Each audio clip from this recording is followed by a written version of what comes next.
Perkenalkan, nama saya Sri Mayang Sariwote. Saya mahasiswi dari Universitas Pembangunan Indonesia Manado dengan NIM 2014-201140, kelas A3 Keperawatan, semester 3.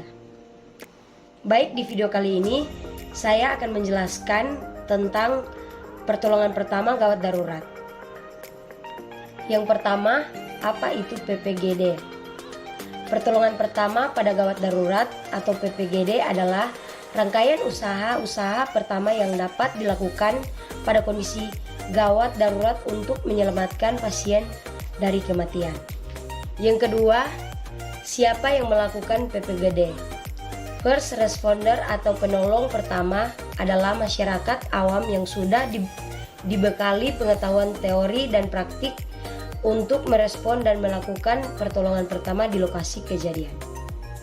Yang ketiga, mengapa masyarakat umum harus melakukan PPGD? Kita tidak dapat selalu mengandalkan layanan ambulan atau paramedik untuk segera tiba di lokasi kejadian. Terbatasnya alat dan waktu. 4. Tujuan pertolongan pertama. Yang pertama, menyelamatkan nyawa korban. Kedua, meringankan penderitaan korban. Ketiga, mencegah cedera atau penyakit menjadi lebih parah. Keempat, mempertahankan daya tahan korban. Kelima, mencarikan pertolongan lebih lanjut. Yang kelima, bagaimana cara melakukan PPGD? Mengikuti algoritma dasar PPGD.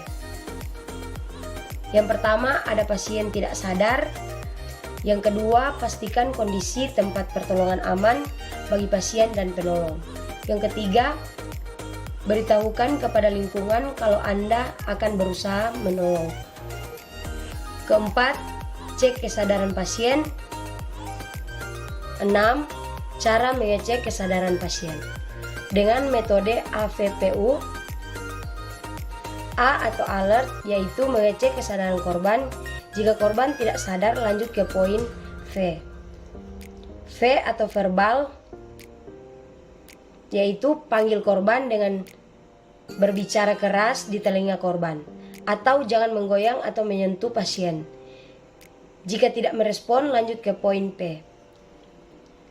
P atau pain, yaitu cobalah beri rangsangan nyeri pada pasien, misalnya dengan menekan bagian putih dari kuku tangan, atau selain itu dapat juga dengan menekan bagian tengah tulang atau area di atas mata. U atau unresponsive, yaitu jika pasien masih tidak bereaksi, maka pasien berada dalam keadaan unresponsive. Dalam keadaan seperti ini, segera panggil bantuan dari pihak medis. 7. Call for help, cara meminta bantuan pada petugas medis.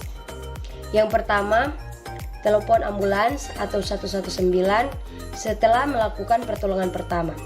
Tapi jika ada 2 orang atau lebih, minta tolong ke orang lain untuk menelepon sementara Anda memberikan pertolongan. Yang kedua, ketika meminta tolong, orang lain memanggilkan ambulans. Jangan teriak tanpa arah, teriaklah pada satu orang yang spesifik. Lebih baik orang yang pertama kali Anda lihat. Teriakan tanpa arah akan membuat orang lain bingung. Yang ketiga, saat menelepon ambulans untuk meminta bantuan medis, beritahukan, yaitu jumlah korban, kesadaran korban atau sadar atau tidak sadar, perkiraan usia dan jenis kelamin, tempat terjadi kegawatan. Pada kasus gawat darurat akibat kecelakaan, walaupun Anda berniat baik ingin menolong, sebaiknya jangan asal memindahkan pasien korban kecelakaan. Memindahkan pasien gawat darurat dengan cara keliru bisa berisiko fatal, bahkan meninggal. Sekian penjelasan dari saya tentang pertolongan pertama gawat darurat. Terima kasih. Saya informasikan kepada teman-teman yang ingin melanjutkan ke perguruan tinggi, ayo daftarkan diri Anda di Universitas Pembangunan Indonesia Manado, karena di Universitas Pembangunan Indonesia Manado memiliki beberapa fakultas, salah satunya Fakultas Keperawatan.